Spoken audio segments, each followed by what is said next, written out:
In today's workplace series, we're talking about leadership. And how do you know whether your leadership is effective? Are you on or off the rails when it comes to your capability as a leader? One thing I know for sure, being a leader isn't easy. And the best leaders know that. And they know that they're fallible and they know that they can make mistakes. They understand that there's always more to learn and always better ways to do things. The challenge, of course, is this can be hard, and it can be really hard as a leader to self-assess your own capabilities, your own shortcomings. So where do you start? Well, I'm going to give you 6 things to think about. Firstly, are you willing to change? Because the first warning sign to consider is when you aren't willing to change. It's so easy to get stuck in your ways and to see that the traits that got you to where you are now as the traits that are going to continue to help you advance in your career, that they're going to be the ones that carry you forward. However, in a world that's constantly changing, where there's new challenges, also new opportunities arising, you need to embrace the notion that successful change in your organization isn't just about the people around you changing, it's you being willing to change yourself. Researchers and academics Robert Keegan and Lisa Lay have studied why many crucial organizational change efforts fail. And they found that one of the core reasons is the gap that exists between what's required and that leader's own level of development. And they talk about, it's nearly impossible for us to bring about change, any important change in a system or in an organization, without those leaders being willing to change themselves, at least to some degree. Warning sign 2. When you start to see yourself as the smartest person in the room, the downfall of many good companies, successful companies, can be traced back to the hubris, the arrogance of the leaders. Having a fixed mindset, those leaders see themselves as the smartest people in the room. They're not willing to listen, take on board feedback. They don't feel like they've got anything more to learn.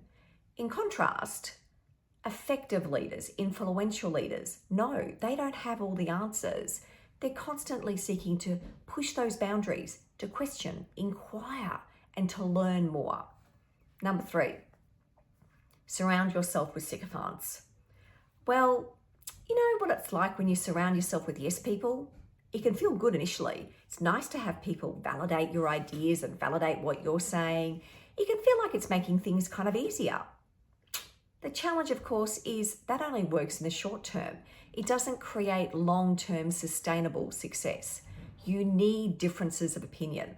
You need that diversity of thought, because that's going to help assumptions get challenged. It's going to help new ideas arise. It aids that out-of-the-box thinking. Likewise, it's often that person in the room who's got the dissenting opinion, the different idea, or that probing question that can at that point feel a little bit annoying or maybe even frustrating. It's that challenge, it's that questioning that helps generate better ideas, unique perspectives, and can sometimes supply that missing piece of the puzzle. Question 4, or tip number 4. Are you refusing to hire people smarter than you? Look, we all know it's so important to surround ourselves with people who are going to help us. We need the right people in the right roles at the right time. However, some leaders get a little bit uncomfortable when they're hiring someone who they think might be smarter than them or have higher capability in a particular area where they might be deficient. They worry that it's going to show them up in some way. However, influential leaders know they can't be all things to all people. They look for team members to complement their skill sets. As Bill Gates once said, the key for us, number 1, has always been hiring very smart people. So how does that apply to you?